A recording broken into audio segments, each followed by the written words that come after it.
अस्सलाम वालेकुम स्टूडेंट्स, उम्मीद है आप लोग खैरियत से होंगे।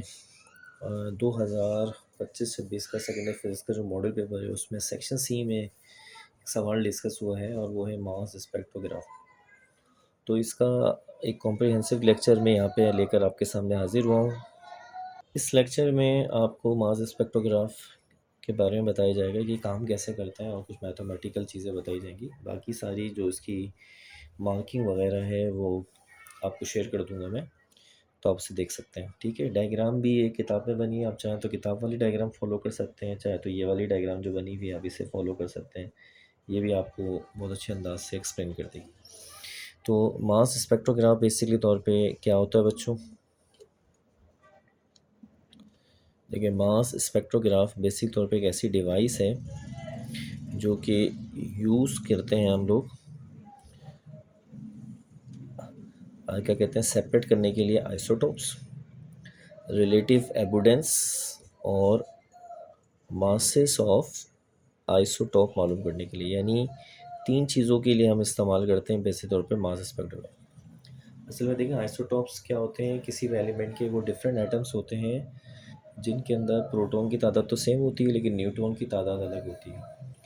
अच्छा, इनको हम लोग है ना किसी केमिकल मेथड से सेपरेट नहीं कर सकते, तो इसके लिए हमें स्पेशली इस डिवाइस की ज़रूरत पड़ती है, तभी हम आइसोटोप्स को उसमें से सेपरेट कर सकते हैं। यानी अगर मेरे पास एक मिक्सर है जिसमें कार्बन 12 भी है, कार्बन 13, कार्बन 14 की मुख्तलिफ तरह के कार्बन के आइसोटोप उसमें हैं, तो मैं उस पूरे सैंपल को मास स्पेक्ट्रोग्राफ के ज़रिए सारे आइसोटोप सेपरेट कर सकता हूँ। उन सब की क्वांटिटी उस पूरे सैंपल में कितनी-कितनी मौजूद है ये बता सकता हूँ। रिलेटिव एविडेंस का मतलब ये होता है जैसे कार्बन 12 कितना परसेंटेज में है, कार्बन 13 कितना परसेंटेज में, कार्बन 14 कितना परसेंटेज में है, और उन तमाम के मासेस भी मालूम कर सकता हूँ, बिल्कुल ऑलमोस्ट 100% तकरीबन। तो ये कैसे काम करता है, सबसे पहले इसकी कंस्ट्रक्शन कंस्ट्रक्शन देखें। तो इस कंस्ट्रक्शन के अंदर हमारे पास एक होता है वेपराइजिंग चैम्बर, जिसके हम आइसोटॉप्स को वेपराइज करते हैं, अगर सॉलिड फॉर्म में हमारे पास आ रहा है तो। इसके बाद हम उसे आयोनाइजिंग चैम्बर, फिर उसे हम लोग वेपराइज करके आइंस में कन्वर्ट करते हैं, पॉजिटिव आइन। फिर एक्सेलरेटिंग चैम्बर, जिसके अंदर हम इन आइंस को बेटा एक्सेलरेट करते हैं आगे की तरफ, जहाँ पर हमने एक वेलोसिटी सेलेक्टर लगाया होता है। ये क्या करता है ये भी बताते हैं आपको। फिर एक डिटेक्टर है और फिर एक काउंटर है। ये मुख्तलिफ तरह के पार्ट्स हैं जिनको अभी हम आपको डिस्कस करते हैं। वर्किंग प्रिंसिपल, काम कैसे किया जाता है, बड़ा आसान है। जो भी आइसोटोप्स होंगे पहले वेपराइज होंगे, ठीक है। अगर वो सॉलिड फॉर्म में तो वेपराइज, लिक्विड में तो वेपराइज, और गैस में तो ऑलरेडी वेपराइज हैं। फिर उन्हीं वेपराइज फॉर्म में उन्हें हम आइंस में कन्वर्ट करते हैं, पॉजिटिव आइंस। फिर इसके बाद हम उन्हें आयनाइज करने के बाद एक्सेलरेट करते हैं, और एक्सेलरेट करने के बाद हम उन्हें मैग्नेटिक फील्ड में भेजते हैं, और मैग्नेटिक फील्ड में भेजने के बाद जो होता है डिटेक्ट किया जाता है उनका क्या कहते हैं, कर्वेचर, और उसके बाद काउंट किया जाता है। अब ये देखें, ये एक डायग्राम है जिससे आपको समझ में आएगा कि काम सारा कैसे होता है। अगर आपने चैप्टर नंबर 18 में charge to mass ratio sir J J Thomson वाला पढ़ रखा है और वो क्लियर है आपका, अच्छा, तो यहाँ पे इंशाल्लाह कोई मसला पेश नहीं आएगा। सबसे पहले देखें, ये जो नज़र आ रहा है वीसी, ये है वेपराइजेशन चैम्बर, ये आयोनाइजेशन चैम्बर।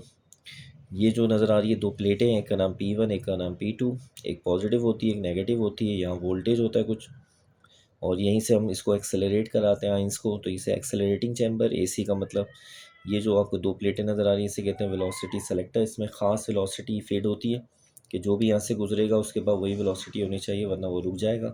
फिर यहाँ पे नॉर्थ पोल और ये साउथ पोल मैग्नेटिक फील्ड है, जिसमें से जैसे ही आयन गुजरते हैं तो मैग्नेटिक फील्ड इनको डिफ्लेक्ट कर देती है अलग अलग रेडियस। ये देखिए, ये अलग रेडियस है, ये एक अलग रेडियस है, ये अलग, ये तीन तीन अलग अलग नज़र आ रही है रेडियस।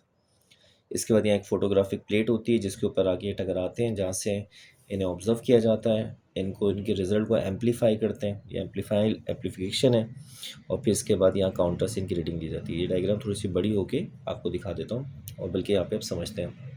मैथमेटिक्स तो इसकी बहुत आसान है। सबसे पहले यहाँ पर हमारे पास जो आइसोटोप है उसे हम वेपराइज फॉर्म में कन्वर्ट कर लेते हैं, हीट करके वेपराइज फॉर्म में आ जाते हैं वो। तो ये जो छोटे छोटे डॉट नज़र आ रहे हैं ये हमारे पास सारे वेपराइज फॉर्म में। फिर हम इनके अंदर से इलेक्ट्रॉन को रिमूव करवा के इन्हें पॉजिटिव आइंस में कन्वर्ट कर लेते हैं, और ये है आयोनाइजेशन चैम्बर। इसके बाद हम इन तमाम आयंस को, ये दो प्लेटें हैं, इन दोनों प्लेटों में सिर्फ यहाँ से गुजरने की जगह मौजूद है, इस जगह से एक्सलेटिंग टाइम। तो ये वाली जो होती है ये पॉजिटिव होती है, देखें, और ये नेगेटिव होती है। तो ये आयंस जो होते हैं सारे पॉजिटिव होते हैं, उनको ये रिपेल करती है और यहाँ से नेगेटिव खींचता है। तो ये सारे आयंस जो बिखरे हुए होते हैं वो इन दोनों प्लेट के इन होल्स से गुजर कर एक बीम की शक्ल इख्तियार कर जाते हैं और यहाँ से बीम की शक्ल में आते हैं। आपको याद होगा सर जे थॉमसन में बिल्कुल सेम इसी तरह से ही हो रहा था। फिर इसके बाद ये इस जगह पर पहुँचते हैं जिसका नाम है वी एस, जिसका नाम है वेलोसिटी सेलेक्टर। यहाँ से जैसे ये बीम गुजरती है तो इन तमाम बीम में जो आइंस हैं उनके पास एक ख़ास वेलोसिटी होनी चाहिए जो हमने यहाँ पे फीड की हुई होती है, बस ये उन्हीं को जाने देती है। और उसके बाद जो बाकी ऐसे आइंस हैं जिनकी वेलोसिटी जो यहाँ फीड हुई है उससे कम या ज़्यादा है, ये उसे रोक लेती है, उससे आगे नहीं जाए। और जैसे ही ये आइंस यहाँ जाते हैं तो यहाँ मैग्नेटिक फील्ड अप्लाई है, नॉर्थ पोल साउथ पोल। और इस मैग्नेटिक फील्ड की वजह से क्या होता है, आपने चैप्टर 18 में पढ़ा हुआ है कि जब भी कोई चार्ज पार्टिकल मैग्नेटिक फील्ड में एंटर होता है तो मैग्नेटिक फील्ड उसके ऊपर फोर्स लगा के उसे डिफ्लेक्ट कर देती है। तो जितनी भी आयंस होते हैं सबके ऊपर फोर्स लगती है, सब अपने मासिस के लिहाज से डिफ्लेक्ट होते हैं। देखिए ये जो नज़र आ रहा है ये कम रेडियस पर, ये ज़्यादा रेडियस पे जा रहा है और ये सबसे ज़्यादा रेडियस। ये मासिस के हिसाब से इनके रेडियस वैरी होते हैं। कम रेडियस जो है ये कम मास है, ज़्यादा रेडियस जो नज़र आ रहा है ये वाला हिस्सा ये ज़्यादा मास। यानी ये एक आइसोटॉप्स में इस वक्त हमने जो भी मुख्तलिफ आइसोटॉप्स मौजूद थे वो हमने सब यहाँ पे तकरीबन सेपरेट कर लिए इस मैग्नेटिक फील्ड से गुजार कर, क्योंकि मैग्नेटिक फील्ड से गुजरने की वजह से ये सारे सेपरेट आउट हो गए। ठीक है, तो यहाँ पे अलग अलग मासेस के हिसाब से हमें अलग अलग मिल जाते हैं। ठीक है, तो मैंने बताया था मास स्पेक्ट्रोग्राफ आपको क्या करके देता है, सेपरेट करता है। देखें तो आइसोटॉप्स यहाँ सेपरेट होगा। फिर यहाँ से ये एम्पलीफिकेशन होती है इनकी। फिर इसके बाद एम्पलीफिकेशन के बाद ये काउंटर पे आते हैं जिससे हम इनकी रिलेटिव एबुडेंस मालूम कर लेते हैं, जिसका मतलब होता है परसेंटेज की कितनी क्वांटिटी में, ये परसेंटेज से पता चल जाता है। और फिर इसके बाद कुछ कैलकुलेशन करते हैं जिससे हम इनका मास भी निकाल सकते हैं। तो मैं उम्मीद करता हूँ आपको ये सारा कुछ समझ में आ गया होगा। तो दोबारा से जल्दी से सुन लें। वेपराइजेशन चैम्बर में वेपराइज करते हैं, आइंस बनाते हैं, यहाँ से गुजारते हैं, एक्सेलरेट कराते हैं, ख़ास वेलोसिटी की वजह से ख़ास वेलोसिटी वाले आइंस गुजरते हैं। मैग्नेटिक फील्ड की वजह से ये अलग अलग रेडियस में डिफ्लेक्ट होते हैं जिनकी वजह से अलग अलग मास यहाँ मिलते हैं, एम्पलीफाई करते हैं और इसके बाद यहाँ पर हम उनकी काउंटिंग करते हैं। अब इसकी मैथमेटिक्स देखते हैं। मैथमेटिक्स आपके लिए बड़ी आसान है जी बच्चों। मैथमेटिक्स में असल में हमें यहाँ पर एक फार्मूला बनाना है मास का जिसमें हम सारी वैल्यूज़ इस एक्सपेरिमेंट से उठा के रख सकें और हमें जो आइसोटॉप्स है ना उनका मास कैलकुलेट होके मिल जाए। सेपरेशन यहाँ हो चुकी है और यह काउंटिंग भी हो चुकी है कि कितना परसेंटेज में, लेकिन मास के लिए फार्मूला बनाना है। तो इसके लिए हमने law of conservation of energy लगाया है। लॉ ऑफ कंजर्वेशन एनर्जी है और यहाँ पर हमने लिखा है change in kinetic energy is equal to change in potential energy. ये डेरिवेशन आपकी हुई हुई है। अगर आप चैप्टर 18 का सर जे थॉमसन वाला काम निकालें, चाशु मास शो, तो वहाँ पे आपको ये नज़र आ जाएगा। काइनेटिक एनर्जी का formula half M V square होता है हमारे पास, पोटेंशियल एनर्जी का फॉर्मूला क्यू वी होता है। ये सब चैप्टर नंबर 18 में बताया गया है। यहाँ से हमने क्या करना है, वेलोसिटी की वैल्यू निकालनी है। ख्याल रखें ये वोल्टेज है और ये वेलोसिटी, तो दोनों में थोड़ा डिफरेंस कर लें। मैंने भी यहाँ डिफरेंस करने के लिए वी को ज़रा बड़ा बनाया। तो बच्चों यहाँ से क्या होगा, ये वाला 2 जो नज़र आ रहा है डिवाइड है, मल्टीप्लाई हो गया, m मल्टीप्लाई डिवाइड, तो ये हमारे पास वेलोसिटी की वैल्यू बन गई। अब इसके बाद हमने चैप्टर नंबर 18 में आपको ये भी सिखाया था जो मैग्नेटिक फील्ड की फ़ोर्स होती है वो सेंट्रीपिटल फोर्स के बराबर होती है। तो यही चीज़ हम यहाँ पे करके दिखा रहे हैं। मैग्नेटिक फील्ड की फ़ोर्स चैप्टर 18 में Q V B, centripetal force की value M V square upon are.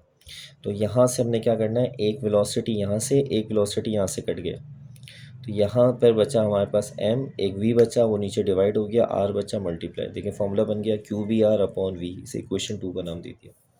दोबारा बता दूँ, v से एक v कट गया तो यहाँ बचा क्यू बी, या r divide multiply Q B R, और m v जो बच गया था वो नीचे आके डिवाइड। ये एक मास का फॉर्मूला बन गया। अब ये जो नीचे v नज़र आ रहा है वेलोसिटी, हम ये वाली रूट की वैल्यू इस v की जगह पर यहाँ पुट कर देते हैं। जब हम यहाँ पुट करेंगे तो फिर हमें मास के लिए एक फॉर्मूला मिल जाएगा। मैं आपको ये पूरा पेज दिखा देता हूँ, अब इसका स्क्रीनशॉट लेना चाहें तो ले सकते हैं।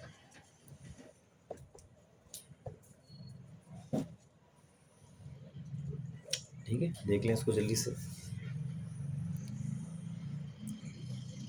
ओके भैया, बाकी कैलकुलेशन बहुत ही आसान है, बहुत डेरिवेशन कर रही है उसके हिसाब से बहुत ही आसान है। ये Q B R as it is हो गया। ये हमने यहाँ पे वेलोसिटी की वैल्यू पुट करी है जो पीछे रखी थी आपके सामने, square root 2 Q V M. इसके बाद हमने इसको पलट दिया जब हमने इसको यहाँ से यहाँ पे पलटा तो पलटने का देखिए ये कैसे लिखा गया आपके सामने क्यू बी आर, और यहाँ पर ये वैल्यू पलट गई तो ये पलट के बन गया m divided by 2 QV m square root. अब ये स्क्वायर रूट हमें ख़त्म करना है तो स्क्वायरिंग ऑन बोथ साइड्स। तो देखिए यहाँ पे m पे स्क्वायर हो गया, q पे स्क्वायर हो गया, b पे स्क्वायर हो गया, m पे स्क्वायर हो गया। देखें स्क्वायरिंग ऑन बोथ साइड क्योंकि रूट ख़त्म करना है तो m पे स्क्वायर हो गया, q पे स्क्वायर हो गया, b पे स्क्वायर हो गया, r पे स्क्वायर हो गया, यहाँ से रूट ख़त्म हो गया। अब कैंसिलेशन वगैरह देख लें, यहाँ से एक m कटा, यहाँ से एक m कट गया तो यहाँ पे एक m बच गया, एक q कटा, एक q कटा तो यहाँ से q बच गया, तो ऊपर बचा b स्क्वायर r स्क्वायर ये रहा, और एक q बच गया, q b square r square, q b square r square, नीचे से 2 बच गया और ये वोल्टेज बच गया।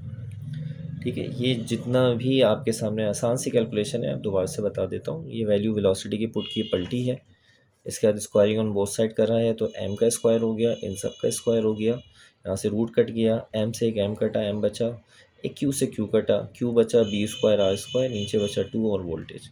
ये जितनी भी आपको चीज़ें नज़र आ रही हैं, चार्ज जो होता है आयंस की वैल्यू चार्ज के ज़रिए वो आराम से मिल जाती है हमें, इसमें मैग्नेटिक फील्ड की वैल्यू मिल जाती है, रेडियस जो होता है वो हमें मिल जाता है, और वोल्टेज मिल जाती है। ये सारी वैल्यूज़ जो होती हैं, all values can can be known by experimental arrangement. तमाम वैल्यूज़ हमें एक्सपेरिमेंट से आराम से मिल जाती हैं। हम यहाँ रख कर मुख्तलिफ आइसोटॉप्स के मास बआसानी इस फॉर्मूले से कैलकुलेट कर सकते हैं।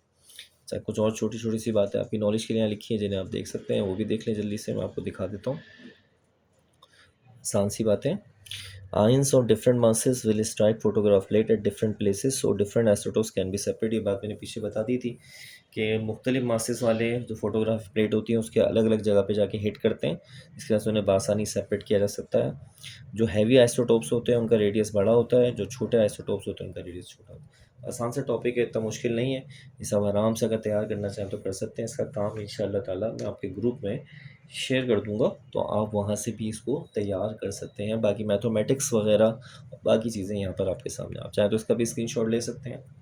अपना ख्याल रखिएगा। सेक्शन सी के अंदर ये टॉपिक आया, तैयार करके जाना चाहें बोर्ड के लिए तो मोस्ट वेलकम।